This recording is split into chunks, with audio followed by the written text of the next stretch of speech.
Malaysia গিয়ে এখনো প্রতারকদের খপ্পরে পড়ে মানবেতর জীবন কাটাচ্ছেন অনেক বাংলাদেশি। আবার বৈধ অবৈধ যেভাবেই হোক দিনরাত কাজ করেও বাড়িতে চাহিদা মতো টাকা পাঠাতে পারছেন না কেউ কেউ। রিঙ্গিতের বিপরীতে টাকার মান কমে যাওয়ায় এই সংকট আরও বেড়েছে। মালয়েশিয়া থেকে ফিরে প্রবাসী বাংলাদেশি শ্রমিকদের সেই কষ্টের কথা জানাচ্ছেন এম বাদশা। 3 পর্বের ধারাবাহিকের আজ দেখুন প্রথম পর্ব।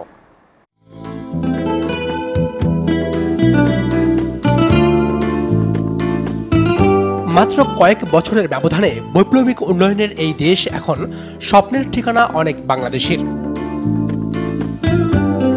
93 সালের পর এ পর্যন্ত মালয়েশিয়া যাওয়া বৈধ অবৈধ শ্রমিকের সংখ্যা প্রায় 30 লাখ।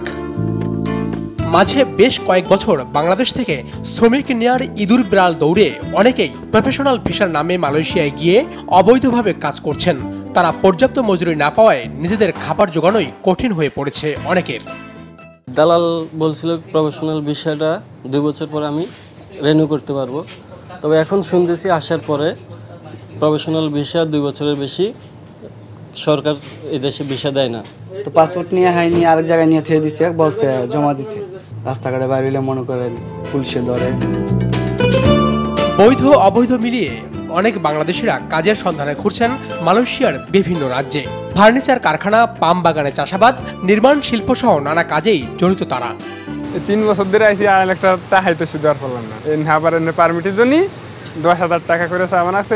টাকা আমরা 1100 টাকা বেতনে কাজ করি, প্রতি মাসে মনে করেন যে 500 করে কাটে নিবি। 3,29,758 বর্গ কিলোমিটারের এই দেশটিতে বিদেশি শ্রমিকরাই উন্নয়নের চালিকা শক্তি। কিন্তু সম্প্রতি মালয়েশিয়ায় মুদ্রার বিপরীতে টাকার মান কমে যাওয়ায় প্রবাসী বাংলাদেশিরা আছেন বিপাকে। পরিবারকে টাকা দিতে হিমশিম খাচ্ছেন তারা। টাকার রেট কমে যাওয়ার কারণে তারপরেও যারা অবৈধ যারা রয়েছে তাদের আরো বিশেষ করে কষ্ট বেশি।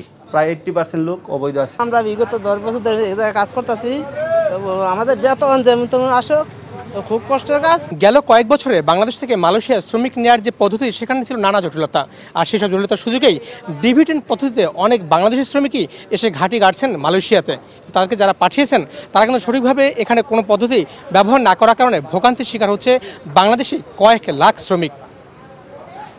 এম বাদশা, SA টিভি, বাতুলিমা, কেলাং, মালয়েশিয়া।